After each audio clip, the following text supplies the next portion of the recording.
Assalamualaikum warahmatullahi wabarakatuh. Saya Faria Utius Putra dengan NIM 23000181218. Di sini saya ingin mempresentasikan tugas saya tentang teknik pemodelan objek 3D. Yang pertama ada ringkasan materi. Pada teknik pemodelan objek 3D ini dibahas proses pemodelan sepeda sederhana menggunakan OpenGL dengan bantuan pustaka GLUT. Model sepeda dibentuk melalui dua pendekatan representasi permukaan utama. Nah, jadi model sepedanya itu dibuat menggunakan spline dan saya memilih spline kubik dan juga polygon mesh. Nah, untuk spline kubiknya sendiri itu dibuat untuk kerangka atau badan sepedanya, membentuk garis yang melengkung. Kemudian polygon mesh saya untuk membuat saddle-nya dengan bentuk segitiga dan satu lagi untuk membuat bentuk lingkaran untuk menjadi rodanya. Kemudian yang kedua, langkah modeling. Proses pembuatan objek dilakukan menggunakan OpenGL dan GLUT dengan tahapan utama sebagai berikut. Struktur data digunakan struktur factory untuk merepresentasikan titik 3D. Badan sepeda menggunakan spline dengan 4 titik kontrol P1, P2, P3, dan P4 digunakan untuk membentuk kurva spline kubik dengan interpolasi. Kemudian yang ketiga, roda sepeda. Dua roda dibuat menggunakan draw circle mesh. Kemudian yang keempat ada saddle, yaitu tempat duduknya. Saddle dibuat menggunakan draw saddle triangle. Kemudian yang ketiga ada cuplikan kode. Nah, di sini saya berikan screenshot bagian kode-kode yang pentingnya saja. Nah, ini rangka sepeda menggunakan spline kubiknya.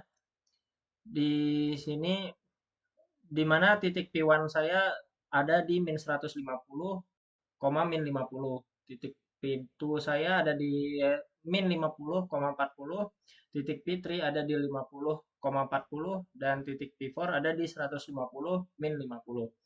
Terus ketebalan garisnya saya membuat dengan GL line width dengan ketebalan 8. Colornya saya pakai putih. Nah, kemudian ada saddle menggunakan polygon mesh. Nah, jadi saddle ini saya buat dengan bentuk segitiga. Dan di situ bisa dilihat ada tiga titik menggunakan GL vertex 3F. Dan terakhir ban menggunakan polygon mesh. Nah, ini untuk screenshot hasilnya. Langsung saya buka aja dev C++ nya. Nah, di sini untuk pembuatan fungsi draw spline kubiknya. Di sini untuk draw circle mesh-nya. Dan ini untuk draw saddle triangle-nya. Nah, pada draw object di line ini 152 sampai 159 untuk pemanggilan draw spline kubiknya atau badan sepedanya, garis lengkungnya.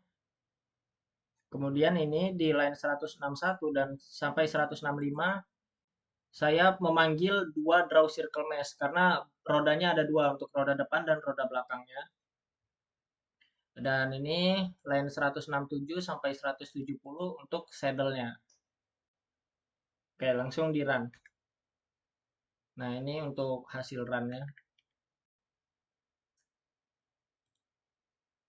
Oke, yang terakhir analisis dan refleksi. Proyek ini menerapkan representasi permukaan dalam pemodelan objek 3D dengan pendekatan beragam. Spline kubik untuk membentuk rangka sepeda, polygon mesh lingkaran untuk roda, dan segitiga sederhana untuk saddle. Analisisnya, penerapan spline kubik, kurva yang membentuk badan sepeda berhasil divisualisasikan dengan interpolasi titik kontrol, menunjukkan fleksibilitas dalam modeling organik. Yang kedua, kombinasi bentuk geometri, lingkaran dan segitiga untuk saddle. memperkaya variasi representasi permukaan dalam satu objek utuh. Dan terakhir, interaktivitas manual. Pengguna dapat memutar objek menggunakan tombol panah, memungkinkan eksplorasi bentuk dari berbagai sudut. Kemudian untuk refleksinya, proyek ini memperdalam pemahaman tentang pembuatan kurva 3D, mesh lingkaran, dan transformasi objek. Yang kedua, penyusunan titik-titik kontrol dan bentuk geometri dasar membuka jalan untuk modeling sepeda yang lebih realistis. Dan yang terakhir, ke depan, proyek ini dapat dikembangkan dengan penambahan material, tekstur, serta pencahayaan dinamis untuk menciptakan visualisasi yang lebih nyata dan menarik. Oke, sekian dari saya akhiri. Wassalamualaikum warahmatullahi wabarakatuh.